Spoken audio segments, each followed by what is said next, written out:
Hi everyone. It's been a while here, and I feel like every time I've been away for a bit, I come back with a story time.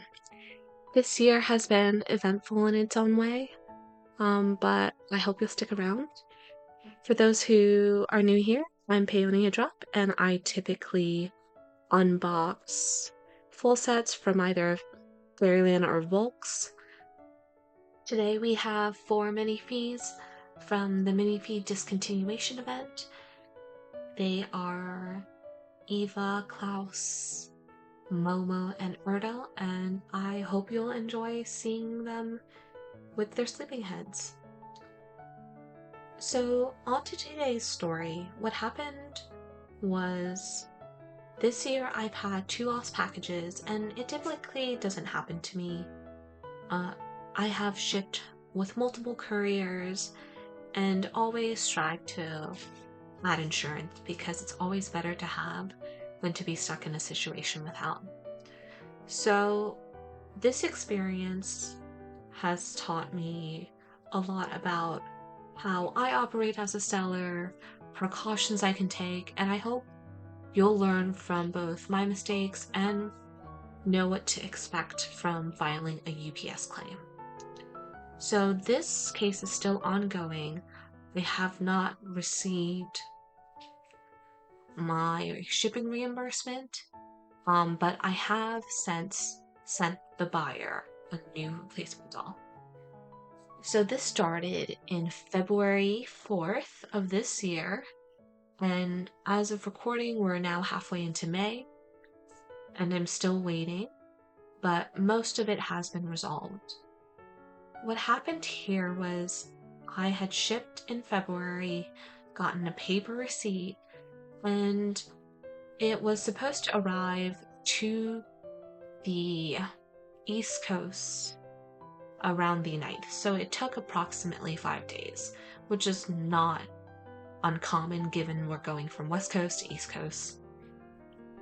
The seller did not receive the doll, which is strange because UPS delivers regularly to residential addresses, and they were instructed to file a claim right away. They didn't get it, it was marked as delivered. They went to their post office, no one can find this doll. The post office thought that if it was supposed to be delivered to them, it would go from UPS to USPS. That's its whole thing. But what we learned was in giving quotes, shipping quotes, I had accidentally had the wrong address stored in my label maker. I had the address for the post office as opposed to her residence, and so it was completely my fault. At that point, we just wanted to locate the package, and I was willing to pay for it to be delivered to her or returned to me, and then I would ship out to her again at no cost to the buyer, of course, because it was my fault, and I take full responsibility for that. It led to going back and forth multiple times with both the post office and UPS trying to locate this package, because the way that USPS handles packages that get sent to them, but for a person who does not have a PO box, is they return it to the courier. So it was supposed to go back to UPS, but it did not. And so UPS opens a claim, and in addition to that, they open an internal investigation to try to locate this package, either through finding it through the driver, or if it's in one of their facilities. We're just going back and forth. Throughout this process, the buyer was calm and understanding, and it really helped lessen my own anxiety and allowed me to keep calm for her as I dealt with customer service. So we went back and forth through both email and voicemail.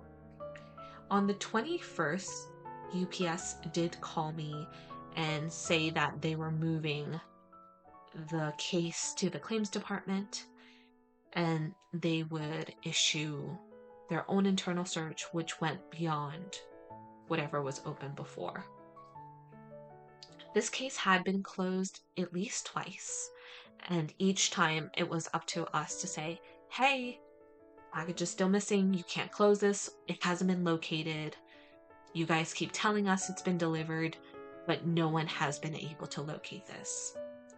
So after it was moved to claims, it took about 1 week before UPS let me know that it was officially lost. They have exhausted all their means and they have sent me the paperwork to file the claim.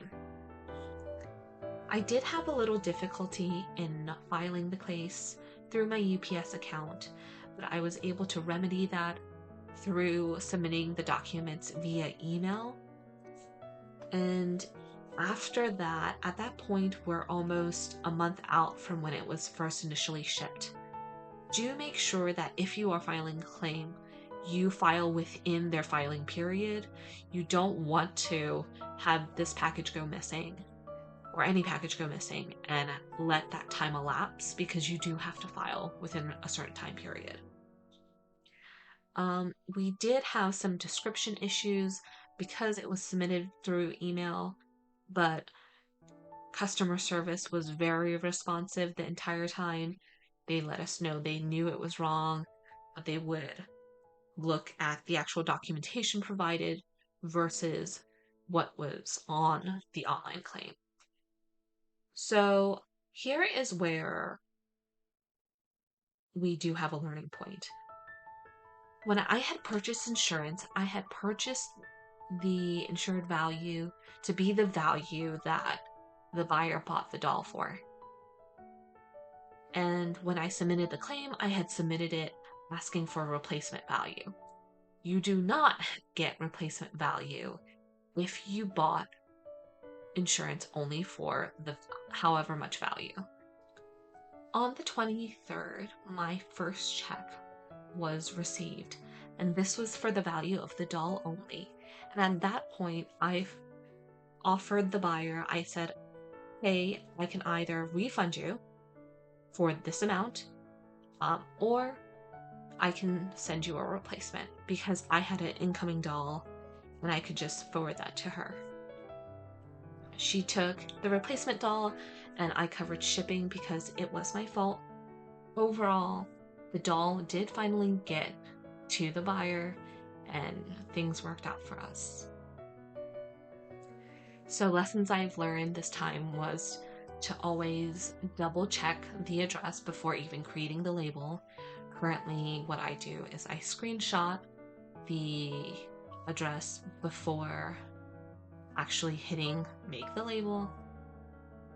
I insure for the value of the full doll, especially if you're shipping something that's not replaceable and you need it to be replaced. So anyone with a limited head, you want that full insurance. Finally, I would say I would happily work with UPS again. They were very responsive. They responded both via email and phone very quickly. The investigation didn't feel like there was a lag. There was some internal miscommunication, but that happens with any large company. And that's the conclusion to this story. So if you enjoyed this, please leave a comment below and let me know if you'd like to hear about my ongoing issue with USPS. Now I want to leave it to you. Have you ever had to file a claim for a lost package? And how would you deal with it if you didn't have insurance? Would you just be okay with the loss? Our hobby is quite expensive, so I just wish everyone safe deliveries. And I'll see you next time. Bye!